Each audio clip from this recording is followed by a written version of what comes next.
Good afternoon. This session, we have a reading for February 1st, 2026, 27th and 28th chapters in the book of Exodus. As we are following the plan, top of the month, 27 and 28. Plans for the altar of burnt offering. Using acacia wood, construct a square altar, 7.5 feet wide, 7.5 feet long, and 4.5 feet high. Make horns for each of its 4 corners, so that the horns and altar are all one piece. Overlay the altar with bronze. Make ash buckets, shovels, basins, meat forks, and fire pans, all of bronze. Make a bronze grating for it, and attach 4 bronze rings at its 4 corners. Install the grating halfway down the side of the altar, under the ledge. For carrying the altar, make poles from acacia wood and overlay them with bronze. Insert the poles through the rings on the 2 sides of the altar. The altar must be hollow, made from planks. Build it just as you were shown on the mountain. Plans for the courtyard. Then make the courtyard for the tabernacle, enclosed with curtains made of finely woven linen.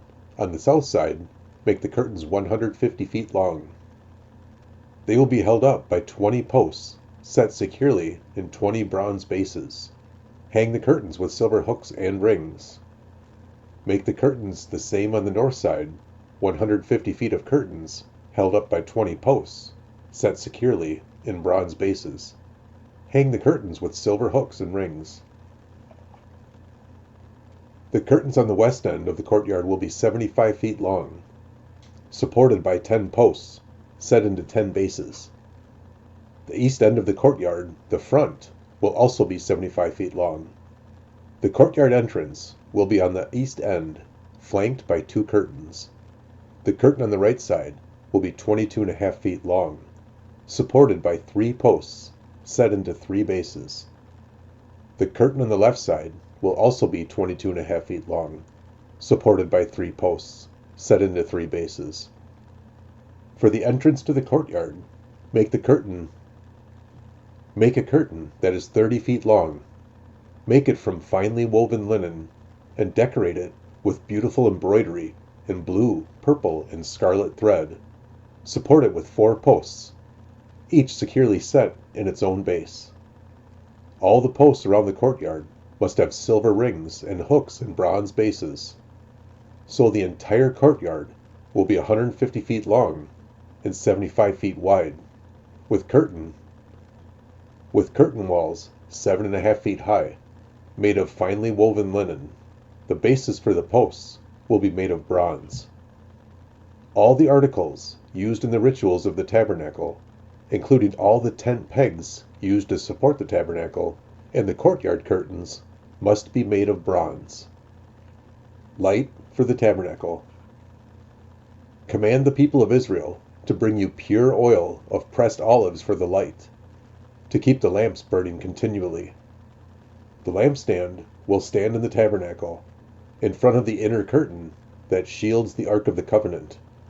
Aaron and his sons must keep the lamps burning in the Lord's presence all night.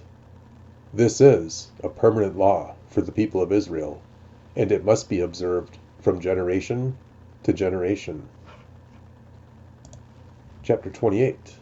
Clothing for the priests. Call for your brother Aaron and his sons Nadab, Abihu, and Eleazar, and Ithamar. Set them apart from the rest of the people of Israel, so they may minister to me and be my priests. Make sacred garments for Aaron that are glorious and beautiful. Instruct all the skilled craftsmen, whom I have filled with the spirit of wisdom. Have them make garments for Aaron that will distinguish him as a priest set apart for my service. These are the garments they are to make: a chestpiece, an ephod, I have no idea if I'm saying that right, a robe, a patterned tunic, a turban, and a sash. They are to make these sacred garments for your brother Aaron and his sons to wear when they serve me as priests. So give them fine linen cloth, gold thread, and blue, purple, and scarlet thread.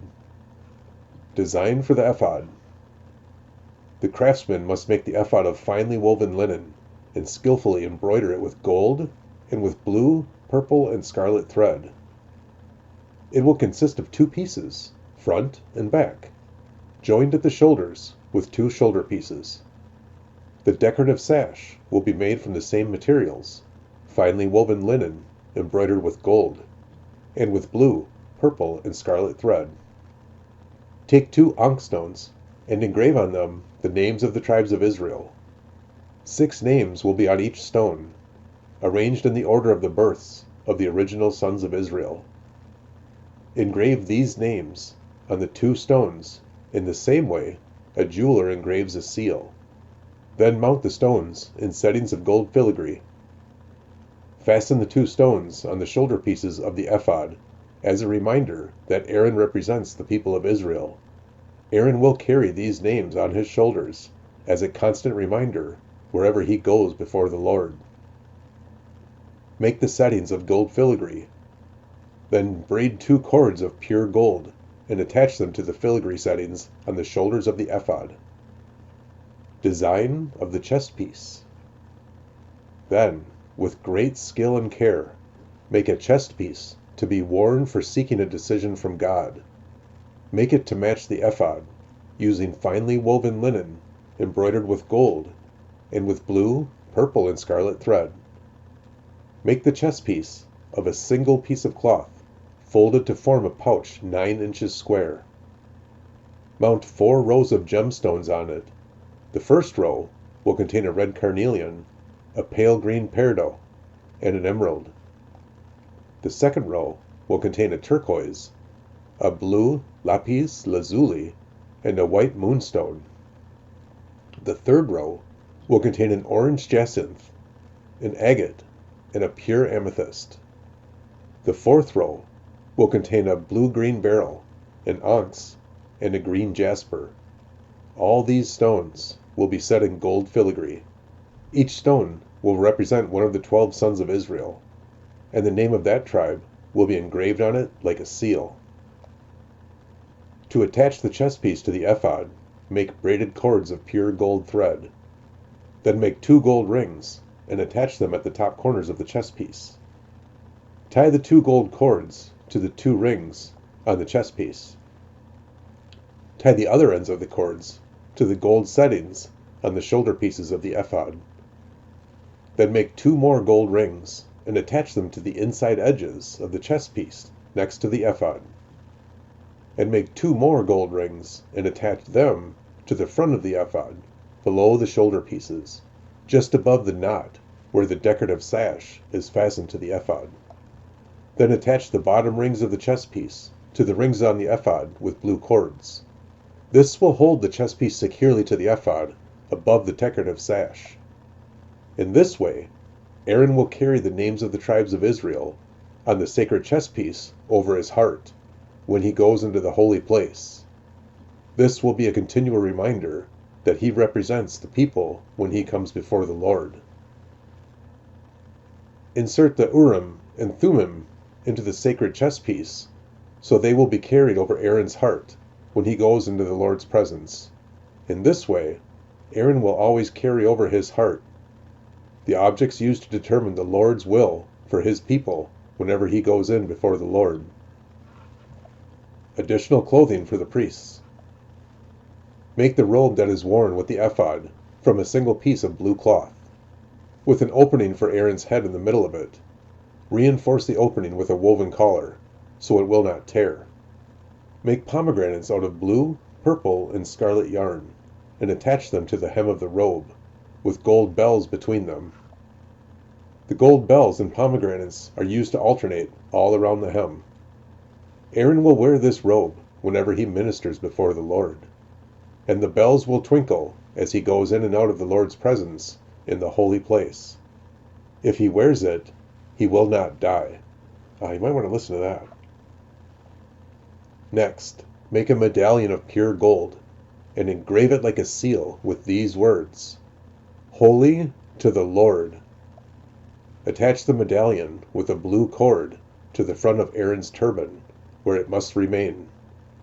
Aaron must wear it on his forehead, so he may take it on himself, any guilt of the people of Israel, when they consecrate their sacred offerings. He must always wear it on his forehead, so the Lord will accept the people. Weave Aaron's patterned tunic from fine linen cloth. Fashion the turban from this linen as well.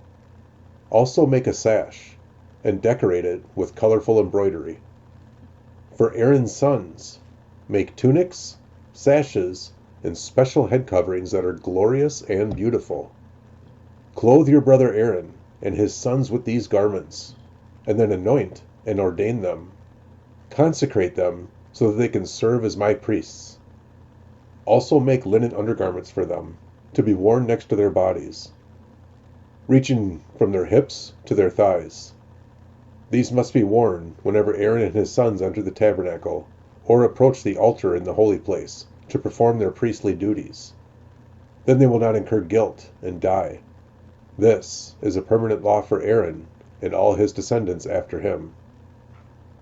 And that wraps up this session. Hope you're doing well. Have a great day.